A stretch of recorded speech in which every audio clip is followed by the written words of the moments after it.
चैतन्यं शाश्वतं शान्तं व्योमातीतं निरञ्जनं नादबिन्दुकलातीतं तस्मै श्रीगुरवे नमः।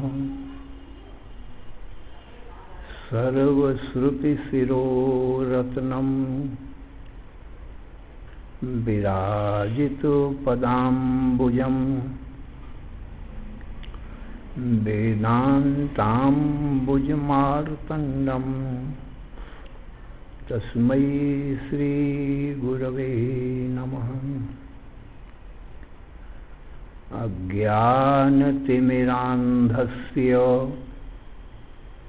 ज्ञानाञ्जनशलाकया चक्षुः उन्मीलितं येन तस्मै श्रीगुरवे नमः। अखण्डानन्दबोधाय शिष्यसन्तापहारिणे सच्चिदानन्दरूपाय रामाय गुरवे नमः। अखण्डमण्डलाकारं व्याप्तं येन चराचरं तत्पदं दर्शितं येन तस्मै श्रीगुरवे नमः। गुरुर्ब्रह्मा गुरुर्विष्णुः गुरुर्देवो महेश्वरः गुरुः साक्षात् परं ब्रह्म तस्मै श्रीगुरवे नमः। न गुरोः अधिकं तत्त्वं न गुरोः अधिकं परं गुरोः परतरं नास्ति तस्मात् सम्पूज्यते गुरो। ध्यानमूलं गुरोर्मूर्तिः पूजामूलं गुरोः पदं मन्त्रमूलं गुरोर्वाक्यं मोक्षमूलं गुरोः कृपा। ओम नमो ब्रह्मादिभ्यो ब्रह्म विद्या संप्रदाय कर्तृभ्यो वंश ऋषिभ्यो महद्भ्यो नमो गुरुभ्यः। सर्वोपप्लवरहितः प्रज्ञानघनः प्रत्यगर्थो ब्रह्मैवाहमस्मि।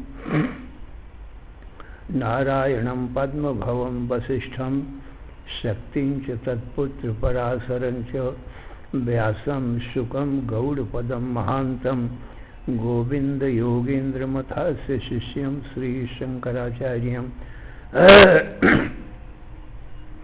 अथास्य पद्मपादं च हस्तामलकं च शिष्यं तंत्रोटकं भारतकृकारम् अन्यान् अस्मद्गुरून् सन्ततम् आनतोऽस्मि। श्रुतिस्मृतिपुराणानाम् आलयं करुणालयं नमामि भगवत्पादं शंकरं लोकशंकरं शंकरं शंकराचार्यं केशवं बादरायणं सूत्रभाष्यकृतौ वन्दे भगवन्तौ पुनः पुनः।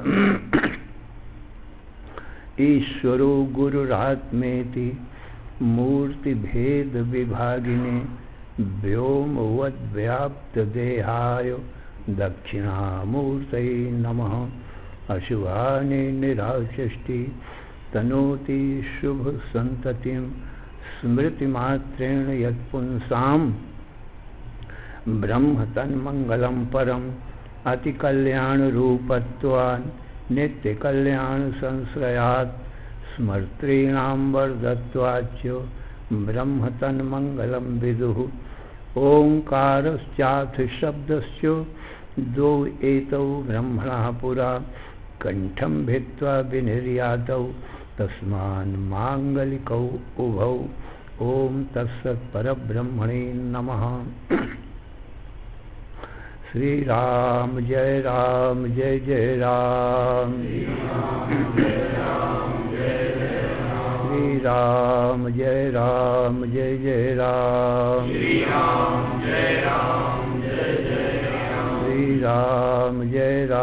जय जय राम। श्री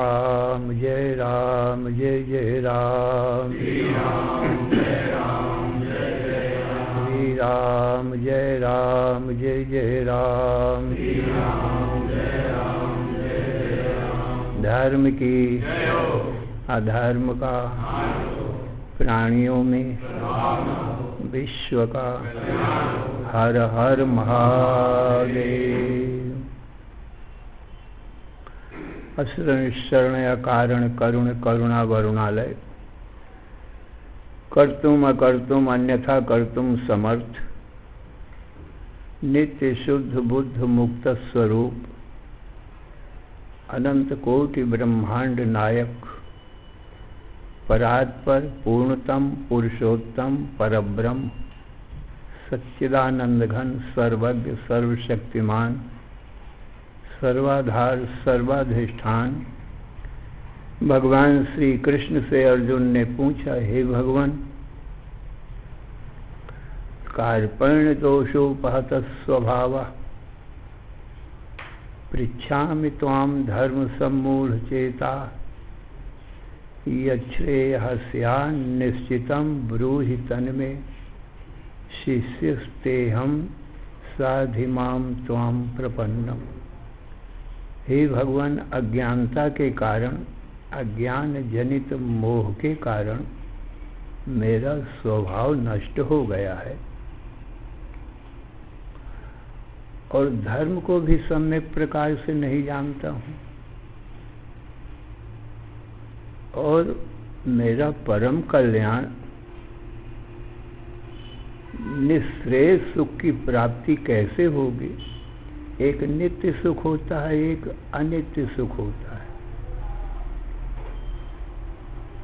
तो नित्य सुख की बात अर्जुन ने पूछी है। तो नित्य सुख तो परम ब्रह्म रूप है, सत्यम ज्ञानम अनंतम आनंदम ब्रह्म।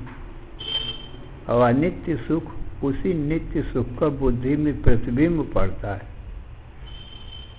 विषय और इंद्रिय का जब संबंध होता है तो क्षण भर के लिए मन एकाग्र हो जाता है। उस एकाग्र मन में उसी सच्चिदानंद घन ब्रह्म का थोड़ा प्रतिबिंब पड़ जाता है। उस विषय सुख को अनित्य सुख कहते हैं।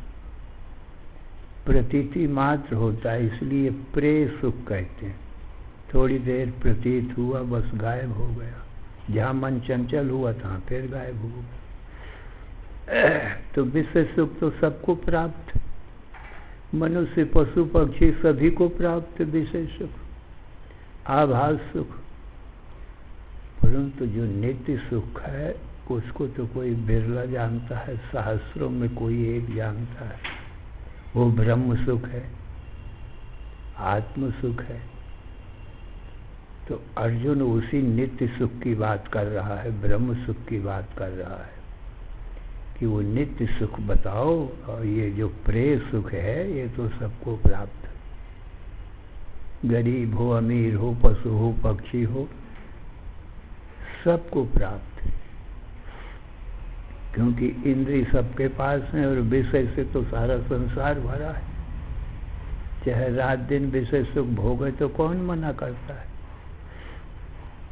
विषय सुख की गरीबी किसी को नहीं है। तो नित्य सुख की बात बताओ भगवान मुझे। मैं आपका शिष्य हूँ, आपकी शरण में हूँ। आप मेरा तन मन बुद्धि प्राण आपके चरणों में अर्पण है। तो भगवान श्री कृष्ण बोले, हे अर्जुन, नित्य सुख स्वरूप तो मैं ही हूँ, क्योंकि मेरा ही जो परमार्थ स्वरूप निर्गुण निराकार है वो सच्चित आनंद स्वरूप है, और जो मेरा स्वरूप है वही जीवात्मा का स्वरूप है। और जितने भी ये शरीर हैं, मुझे ईश्वर का शरीर और जीव के शरीर, ये सब मेरी माया से ही बनते हैं। अपना शरीर भी संभवामि आत्म माया, अपनी माया से मैं भी अपने शरीर को प्रकट कर देता हूँ। और सारा विश्व विराट भी मैं अपनी माया से क्षण मात्र में निर्माण कर देता हूँ। ब्रह्मांड निकाया निर्मित माया, रोम रोम प्रतिवेद का है। इसलिए माया निर्मित होने से जितने शरीर हैं ईश्वर के या जीव के, वो अनित्यानि शरीराणि, वो नित्य नहीं है, सदा नहीं रहते, इसलिए उनको सत नहीं कहते। ये सब असत हैं।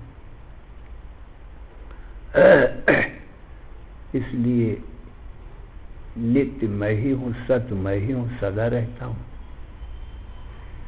और अनंत अखंड चित्त नाम ज्ञान का है, तो अनंत अखंड ज्ञान रूप भी मैं ही हूँ, और नित्य सुख रूप भी मैं ही हूँ।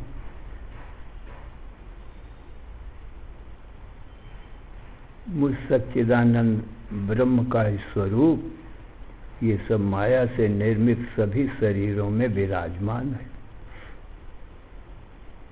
माने मैं ही सब शरीरों में व्यापक होकर के जीवात्मा रूप से देखता हूँ, सुनता हूँ, चखता हूँ। दूसरा कोई तो चेतन है नहीं, क्योंकि मेरी माया और मेरी माया से बने सब शरीर ये सब दृश्य हैं, जड़ हैं, इनको तो ज्ञान नहीं है। मेरा शरीर भी दृश्य ही है, जीवों के शरीर भी दृश्य है। मेरे शरीर में, जीव के शरीर में जो मैं शुद्ध निर्गुण निराकार व्यापक हूँ, वही ज्ञान स्वरूप है।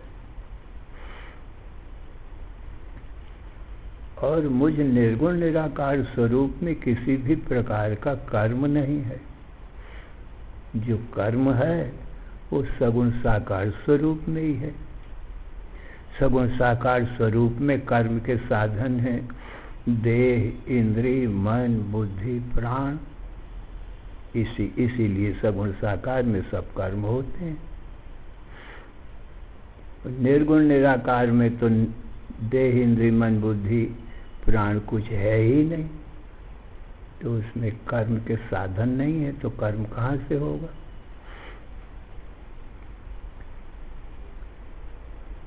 इसलिए हे अर्जुन, जो मेरे निर्गुण निराकार स्वरूप को अपने आत्मा के रूप में जानता है कि वो निर्गुण निराकार स्वरूप जो परमात्मा का है वही मैं हूँ इन शरीरों के भीतर, वो ऐसा ही अपने को जानता है। नैव किंचित करोमीति युक्तो मन्येत तत्त्ववित्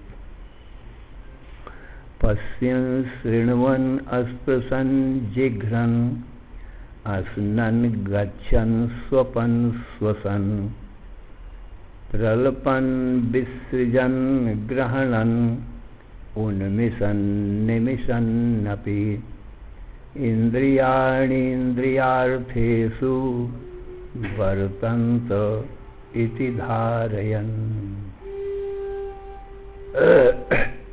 अर्जुन, नैव किंचित करोमीति युक्तो मन्येत तत्त्ववित्। जो योगी है, माने आत्मा परमात्मा को एक रूप जाना है, उसको युक्त कहते हैं, योगी कहते हैं। आत्मा परमात्मा का वियोग कभी होता ही नहीं है, क्योंकि वो जो बाहर है वो परमात्मा कहा जाता है, जो शरीरों के भीतर है उसको आत्मा कहते हैं। तो भगवान कहते हैं भीतर बाहर मैं ही हूँ, मैं ब्रह्म ही बाहर हूँ, मुझे ही परमात्मा कहते हैं सब शरीरों के बाहर, और सब शरीरों के भीतर भी मैं ही हूँ, मुझे ही आत्मा कहते हैं। और मैं अखंड हूँ आकाश के समान। जैसे आकाश सब घटमट के भीतर भी है, तो घटमट के भीतर होने से उसका नाम पड़ जाता है घटाकाश, मठाकाश। और वही आकाश बाहर भी है, तो बाहर रहने से आकाश का नाम पड़ जाता है महाकाश। और घट मठ बनते बिगड़ते हैं, आकाश तो बनता बिगड़ता नहीं, वो अखंड रहता है, उसके खंड करने में कोई भी समर्थ नहीं है। घट की दीवार या मठ की ये दीवारें जो हैं उसको अलगाने में समर्थ नहीं है कि खंड खंड कर दें आकाश को, वो अखंड ही रहता है। इसी प्रकार से भगवान कहते हैं मैं तो आकाश से भी अति सूक्ष्म हूँ, आकाश के भीतर भी व्यापक हूँ, इतना सूक्ष्म हूँ। अणुरणीयान महतो महीयान आत्मा से जंतोर निहितो गुहायाम। मैं सबकी आत्मा हूँ, व्यापक हूँ, और अणु से अणु हूँ। अणु से अणु माने सूक्ष्म से सूक्ष्म, इतना सूक्ष्म कि आकाश से भी अति सूक्ष्म और आकाश के भीतर भी व्यापक हूँ। आकाश सब में व्यापक है, मैं आकाश में भी व्यापक हूँ, इतना सूक्ष्म हूँ। और महान से महान हूँ तो आकाश से अनंत गुना बड़ा हूँ, मेरा अंत नहीं है, अनंत हूँ। आकाश से भी अनंत गुना जो बड़ा हो उसका अंत कौन पावे। इंद्रिय मन बुद्धि वहां तक नहीं पहुंच सकते, ऐसा अनंत। यस्यांतम न विदुसुरासुरगणा देवाय तस्मै नमः। जिसका अंत देवता दैत्य कोई नहीं पा सकता है।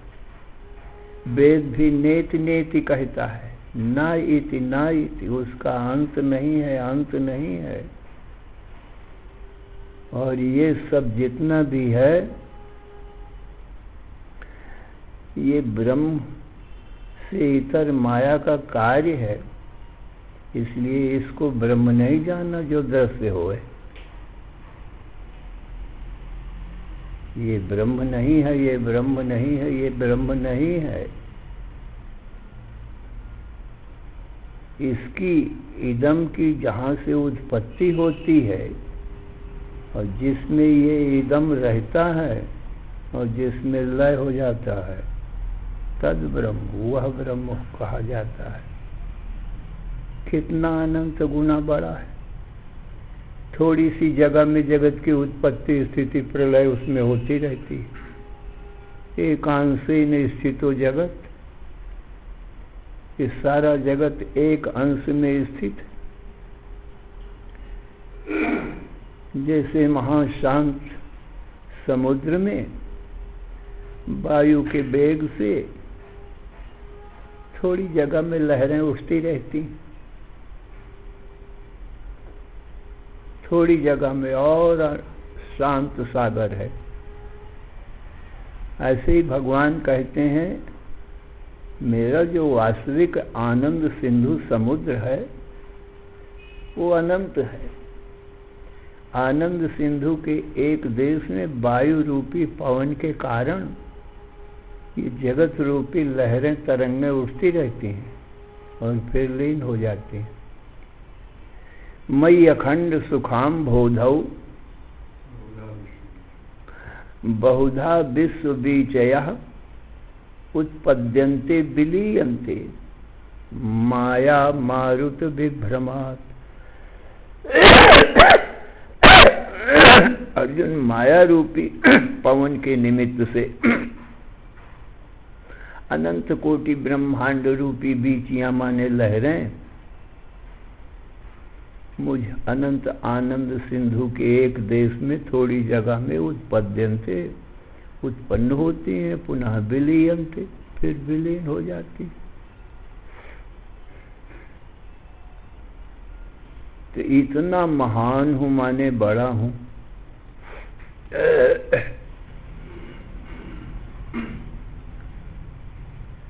ऐसे ही दूसरी श्रुति कहती है, आनंदाध्यो खल्लु मानि भूतानि जायन्ते आनंदेन जातानि जीवन्ति आनंदम प्रयन्ति अभिशम विशन्ति तद ब्रह्म। जिस आनंद सिंधु से ये जगत उत्पन्न होता है, जिसमें रहता है, जिसमें लीन हो जाता है, वो आदि अंत रहित है। माया और माया के कार्य जगत का वो आदि है, स्वयं वो अनादि है और जगत की आदि है, क्योंकि जगत उत्पन्न हुआ इसलिए जगत की वो आदि है और उसी में अंत हो गया जगत का, इसलिए वही अंत भी है, जगत का अंत भी वही और स्वयं अनंत है। उसका आदि अंत नहीं है कोई। सारे संसार का आदि अंत वह है पर स्वयं का आदि अंत नहीं है। दूसरी श्रुति भी ऐसा ही कहती है, यतो इमानि भूतानि जायन्ते येन जातानि जीवन्ति यत् प्रयन्ति अभिशम विशन्ति तद ब्रह्म। जिससे जगत उत्पन्न होता है और जिसमें रहता है और जिसमें लय हो जाता है तद ब्रह्म, वह ब्रह्म है। अंत में वही शेष रह जाता है। तो स्वयं ब्रह्म का न आदि है और न अंत है और जगत का आदि अंत भी ब्रह्म ही है, क्योंकि जगत उससे उत्पन्न हुआ इसलिए जगत के आदि ब्रह्म है और उसी में लीन हुआ इसलिए अंत भी ब्रह्म ही है। इसलिए ब्रह्म को सत्यम ज्ञानम अनंतम कहा गया है। अनंतम ब्रह्म, उसका सत्य स्वरूप भी आदि अंत रहित है, इसलिए अनादि अनंत कहा गया। और जो स्वरूप भूत ज्ञान है, चेतन है, वो भी आदि अंत रहित है, इसलिए ज्ञान भी अनादि अनंत अखंड है और आनंद भी आदि अंत रहित आनंद का सिंधु है। ऐसा ब्रह्म है। अर्जुन तत्त्वमसि, वही तेरा भी स्वरूप है। जब वही तेरा स्वरूप है तो तुझ में कर्म नहीं है। ये माया राज्य में ही संपूर्ण कर्म है। तो जो अपने आप को जान लेता है ईश्वर कृपा, गुरु कृपा से, वेद कृपा से, तो वो अपने को उसी को तत्वविद कहते हैं। ब्रह्म तत्व को जिसने जाना है वो तत्ववेत्ता है, वही योगी है। आत्मा का और उस परमात्मा का कभी वियोग नहीं होता है और वियोग अपने को जानना ये भ्रांति कही जाती है। जैसे जल का और तरंग का तो कभी वियोग नहीं होता है और यदि तरंग जाने के मेरा जल से वियोग हो गया है तो उसकी भ्रांति है, अज्ञानता है, ऐसा जानना चाहिए। महात्मा लोग कोई कथा सुनाते हैं कि जल ही माहि तरंग एक रटे पियास पियास। जल में ही एक तरंग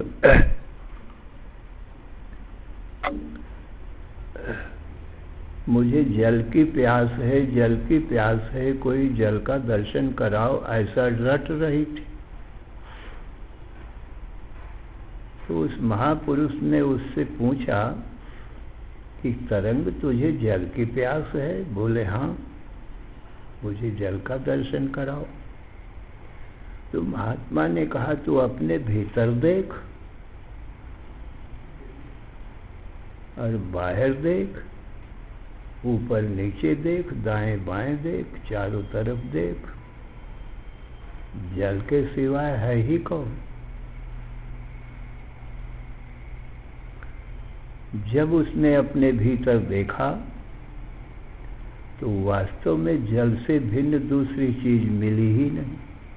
माने तरंग इस नाम की वस्तु कोई नहीं मिली। तरंग नाम झूठा था। महात्मा ने पूछा, कह तरंग तुझे जल का दर्शन हुआ?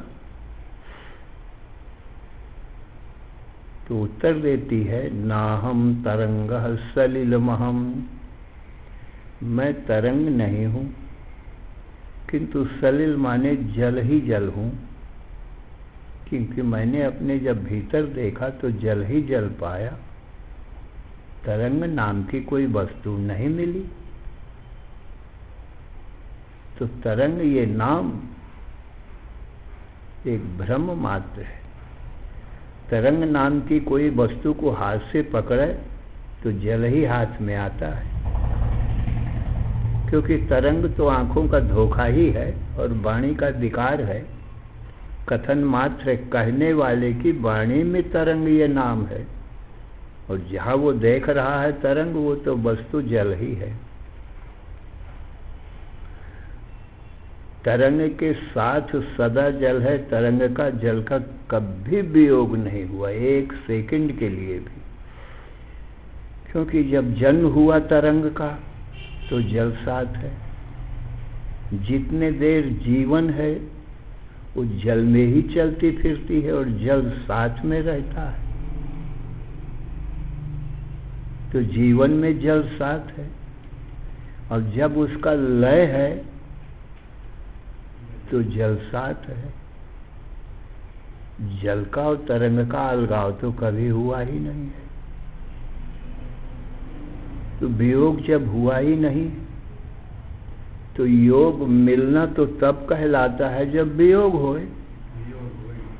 वियोग हुआ ही नहीं है तो योग कैसा करे? इसलिए भगवान कहते हैं, नैव किंचित करोमीति युक्तो मन्येत तत्ववित्। जो आत्म तत्व को जानता है वो युक्त ही है। उसने जाना है मेरा और परमात्मा का कभी भी वियोग नहीं हुआ है। और जो वियोग माने तो भ्रम है। इसलिए तत्त्वमसि महावाक्य यही कहता है, अरे जीव रूपी तरंग, तत्त्वमसि वही तू है, तेरा उसका कहाँ वियोग हुआ है? तेरे जन्म में वो साथ है, जीवन में साथ है, लय में साथ है, वियोग हुआ ही कहीं है। क्योंकि आनंद सिंधु की तू तरंग है ना। आनंद सिंधु ब्रह्म है, उसकी तू तरंग है, तो कहाँ वियोग हुआ है? जो योग चाहता है। और वियोग जानना कि मैं परमात्मा से अलग हो गया हूँ, कोई भक्ति करूँगा, भक्ति नाम योग का है, मेरी विभक्ति हो गई है। विभक्ति माने अलग हो गया। और भक्ति करते हैं किसके लिए? फिर मिल जाऊँगा, परमात्मा से मिलूँगा, इसलिए भक्ति करते हैं। पर विभक्ति हो तब तो भक्ति बने, वियोग हो तब तो कोई भक्ति योग बने। कौन सा योग करे भगवान के पाने के लिए? ये जीव रूपी तरंग भक्ति योग करे कि कर्म योग करे कि अष्टांग योग करे कि लय योग करे कि मंत्र योग करे? बहुत से योग है। कौन सा योग? जब वियोग हुआ ही नहीं है तो योग कैसे करे? तो जब कोई वियोग मानेगा तभी योग बनेगा, और अज्ञानता के बिना वियोग हो सकता नहीं है। और वो अज्ञान ज्ञान से ही दूर होता है, दूसरा कोई साधन नहीं है। इसलिए भगवान आत्मा परमात्मा का ज्ञान ही देते हैं गीता में, कोई कथा कहानी नहीं सुनाते। गीता में कोई कथा कहानी नहीं है, कोई राजा रानी के, ऋषि महर्षियों की, ये सब कथा कहानी कोई नहीं है।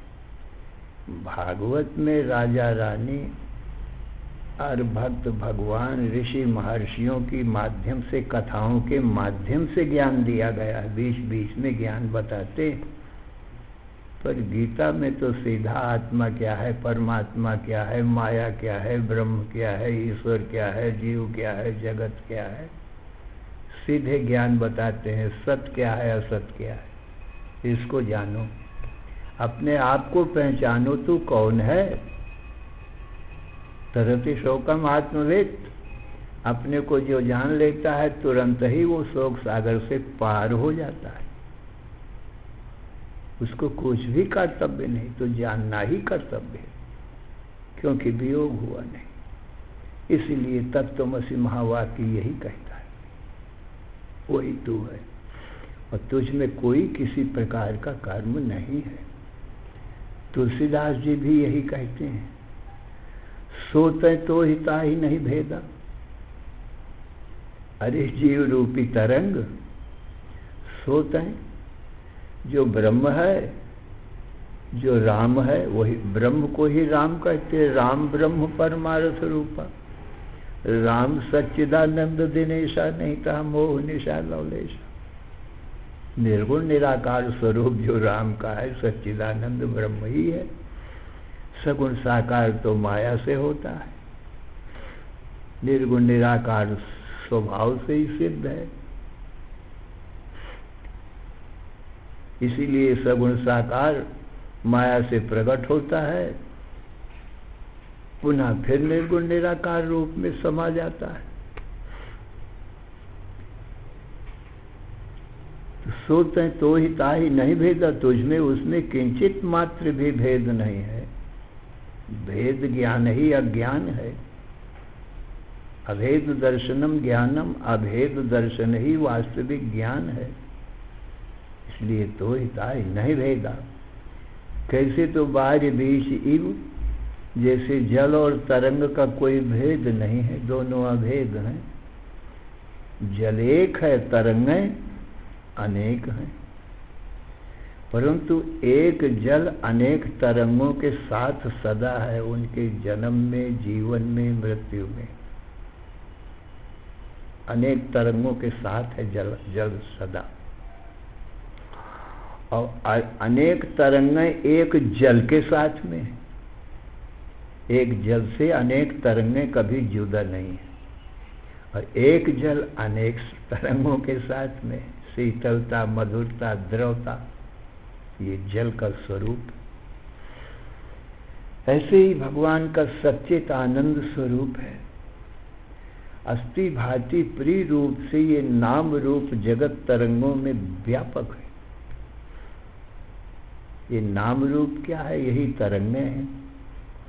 जगत क्या है? नाम और रूप को जगत कहते हैं, और जगत नाम की कोई चीज नहीं है।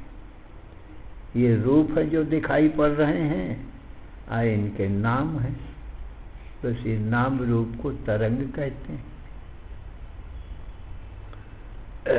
और भगवान आनंद सिंधु, तो ये नाम रूप तरंगें आनंद सिंधु से उत्पन्न होते हैं, आनंद सिंधु में रहते हैं, आनंद सिंधु में लय हो जाती हैं। फिर आनंद सिंधु शांत हो गया, माया रूपी पवन शांत हो गया, नाम रूप तरंगें समाप्त हो गई। इसलिए बारी बीच इव ये दृष्टांत दिया, जल तरंग के समान। तो सज्जनों, जितने भी कर्म हैं ये देह, इंद्रिय, मन, बुद्धि, प्राणों में ही है।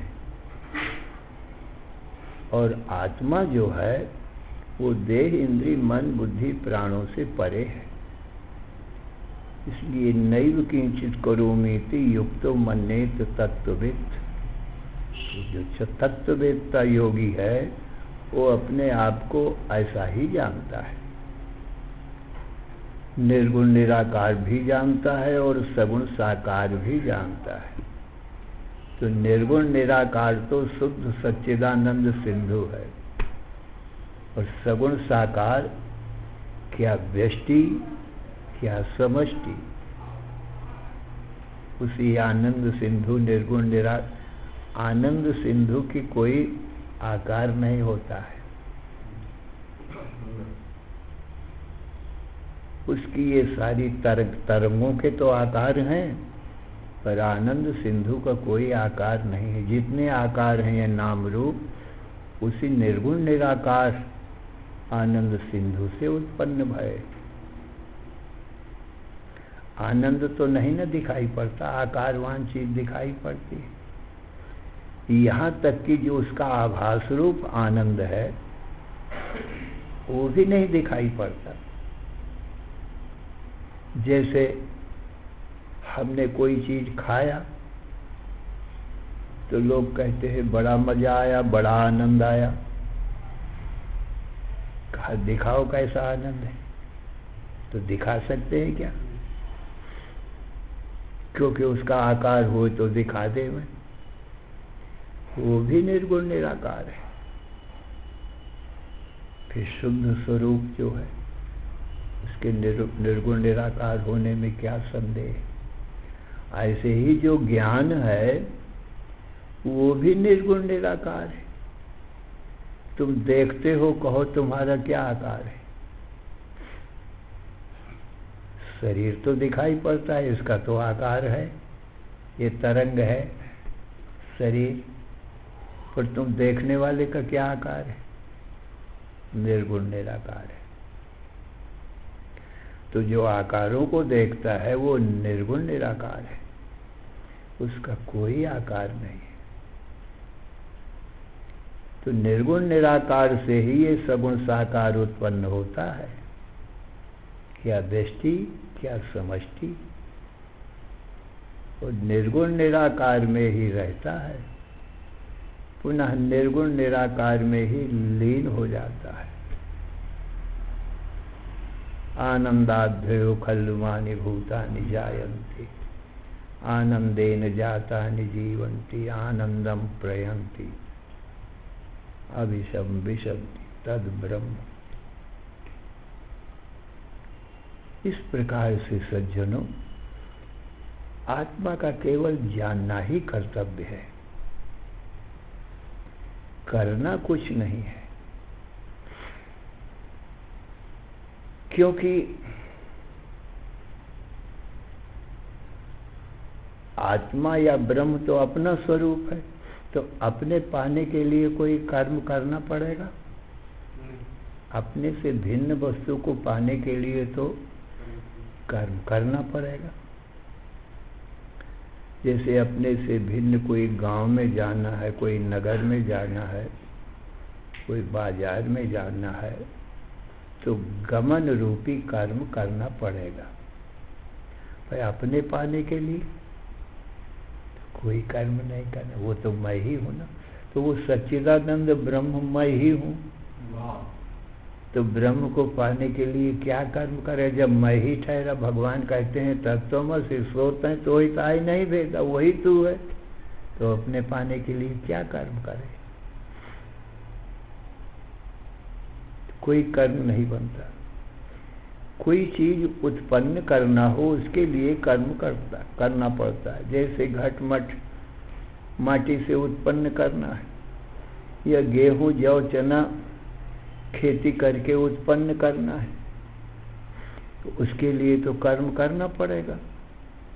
परंतु आत्मा तो न जायते म्रियते व कदाचिन, आत्मा का तो जन्म ही नहीं हुआ है, तो वो उत्पन्न हुआ ही नहीं है, तो उसके लिए क्या कर्म करें? जब उत्पन्न ही नहीं हो, 1000 कर्म करो तो क्या आत्मा उत्पन्न हो जाएगा क्या? वो तो उत्पन्न होता ही नहीं, नित्य सत्य है ना। सत्य की न जन्म होता है न मरण होता है। इसलिए आत्मा की उत्पत्ति के लिए जैसे और चीज़ों की घटमट आदि अन्न आदि की उत्पत्ति के लिए भाई कर्म करना पड़ता है। तो कर्म का कोई उपयोग आत्मा के लिए नहीं होता है। किसी चीज को नष्ट करना है, सर्प है उसको लाठी डंडा से मारना है, घट है उसको लाठी डंडा से फोड़ देना है, नष्ट कर देना है। परंतु आत्मा का तो कोई नाश कर ही नहीं सकता है। जब जन्म ही नहीं है और दृश्य सगुण साकार ही नहीं तो किसको मारेगा वो?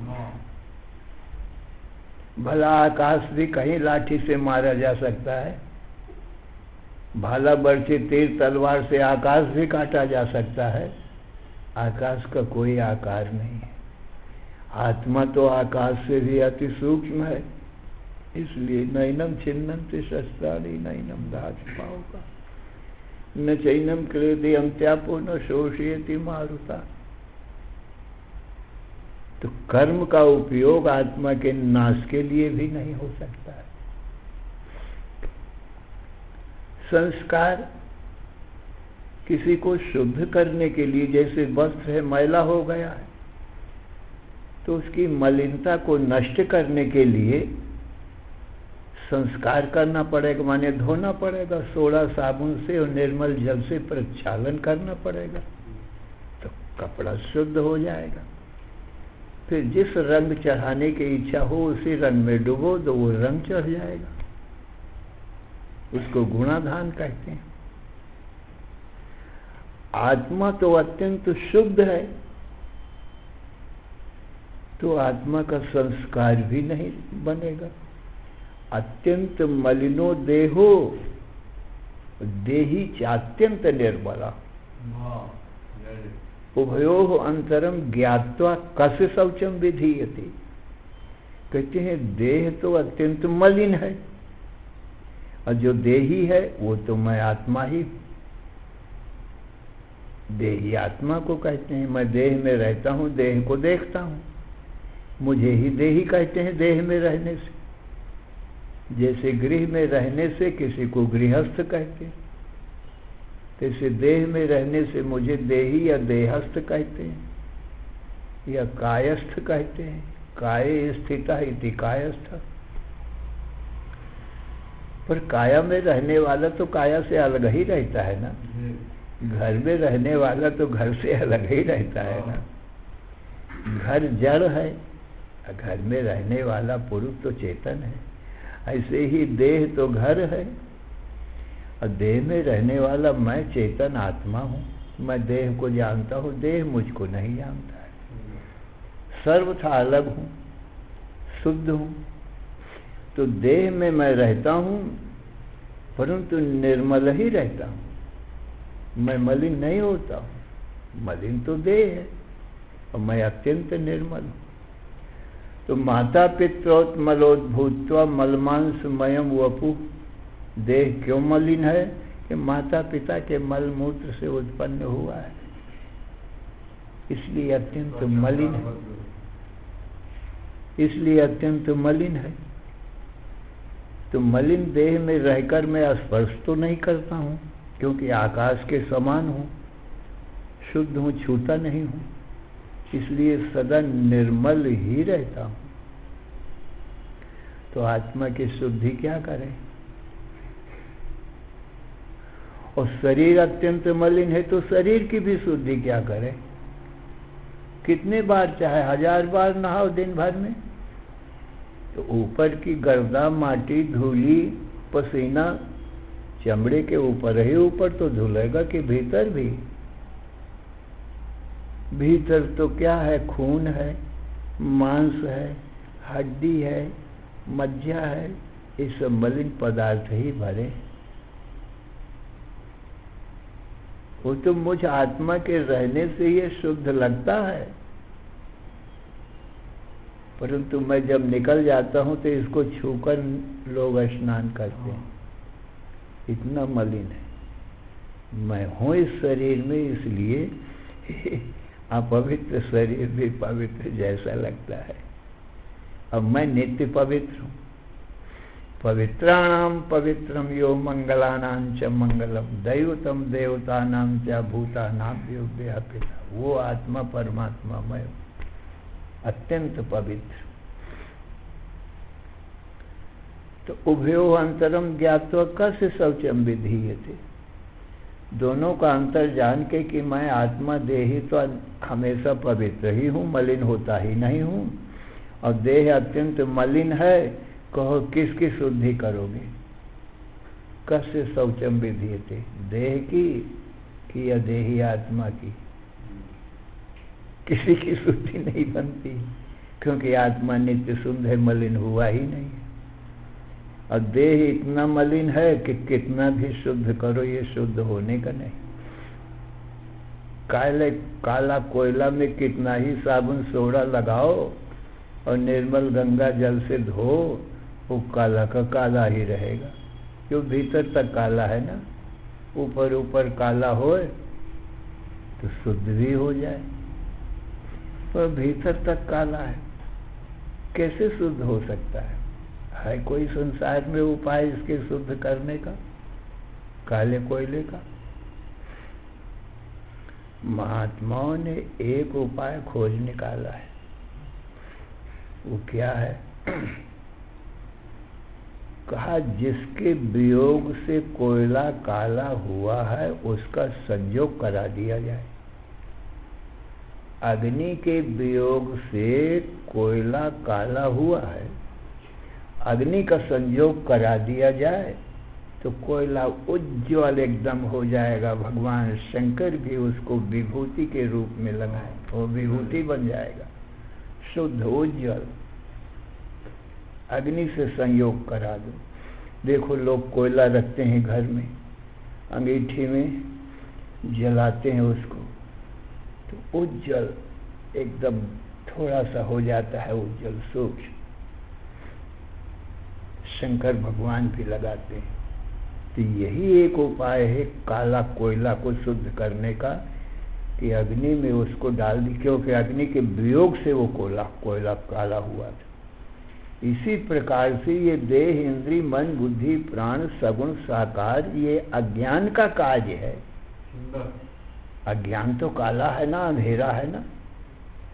अज्ञान और अज्ञान का कार्य ये सब काला कोयला है, सब देह आदि। तो इसके उज्जवल होने का क्या उपाय है? कहा ज्ञान में ही मिला दिया जाए तो अज्ञान भी ज्ञान हो जाएगा। सूर्य के उदय होते से ही रात्रि का अंधकार जो है सूर्य रूप प्रकाश रूप ही हो जाता है, भस्म हो जाता है। क्योंकि रात्रि का अंधकार कहीं भाग के तो जाता नहीं है, जो सूर्य निकलता है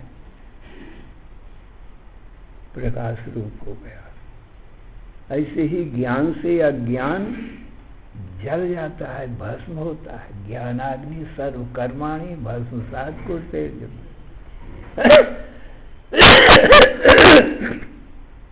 अर्जुन, ज्ञान रूपी अग्नि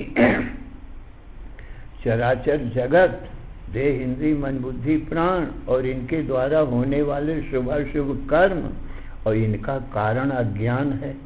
देह, इंद्री, मन, बुद्धि माया से भय है ना, प्रकृति से भय है ना, उसी को अज्ञान भी कहते हैं, अविद्या भी कहते हैं। तो ज्ञान रूपी अग्नि से पहले अज्ञान ही भस्म होता है, फिर उसका कार्य भी भस्म हो जाता है। तो भस्म होकर क्या होगा? बोले ज्ञान रूप तद्रूप हो जाएगा। जैसे रज्जु का ज्ञान हुआ तो रज्जु में सर्प दंड माला जो दिखाई पड़ रहे थे वो कहाँ गए? कहा वो सब भस्म हो गए। भस्म होकर के कहाँ गए? बोले रज्जु रूप हो गए। वो झूठे ही थे, रज्जु ही थी।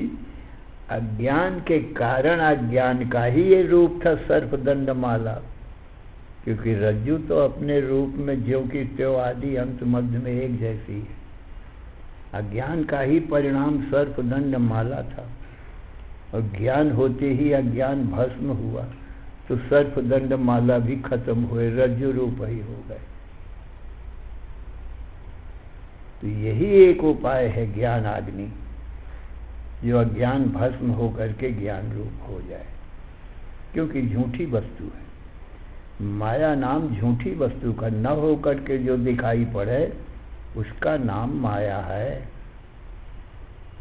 तो ये जगत जो दिखाई पड़ता है ये न होकर भी दिखाई पड़ता है, इसीलिए इसको माया कहते हैं। जैसे स्वप्न है, नहीं है तो भी तो दिखाई पड़ता है, उसी को माया कहते हैं। जैसे जल में तरंगें तीन काल में नहीं है फिर भी आंखों से दिखाई पड़ते हैं, उसको माया कहते हैं, माने झूठी चीज। तरंगें झूठी हैं, जल सत्य है। ऐसे ही ब्रह्म सत्यम जगत मिथ्या। ब्रह्म तो दिखाई नहीं पड़ता, देखता है, और जगत दिखाई पड़ता है तरंगों के समान, इसलिए झूठा है। जल रूप आनंद सिंधु परमात्मा ही सत्य है, वो हमारा तुम्हारा स्वरूप। तो भ्रम की निवृत्ति, अध्यास की निवृत्ति अधिष्ठान रूप होती है, और कार्य की निवृत्ति कारण रूप होती है। इसलिए कारण सत्य है, और कार्य चूंकि उत्पन्न होता है किससे? कारण से, इसलिए कारण में लीन हो जाता है। तो यथा न तोए तो भिन्ना तरंगा फेन बुद्बुदा आत्मनो न तथा भिन्नम विश्वम आत्म विनिर्गतम। अष्टावक्र गीता।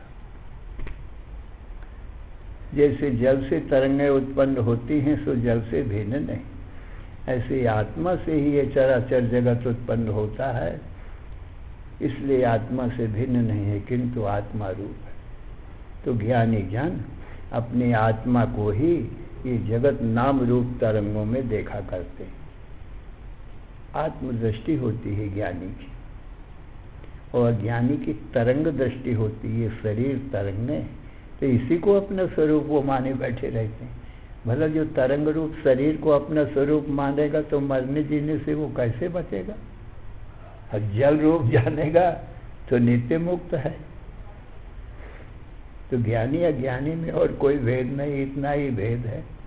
तरंग रूप शरीरों को ही अज्ञानी सच्चा स्वरूप जाने बैठा रहता है कि यही मैं हूँ, और अपने दूसरे स्वरूप को नहीं जानता है कि जिससे तरंग उत्पन्न भई है वो आनंद सिंधु भी मैं ही हूँ, और तरंग रूप भी मैं ही हूँ। तो सतरूप भी मैं ही हूँ और असत रूप भी मैं ही हूँ। अमृतम च मृत्यु च सत सच्चा हम अर्जुन। श्री राम जय राम जय जय राम। श्री राम जय राम जय जय राम। श्री राम जय राम जय जय राम। श्री राम जय राम जय जय राम। श्री राम जय राम जय जय राम। श्री राम जय राम जय जय राम। धर्म की अधर्म का प्राणियों में विश्व का हर हर महादेव।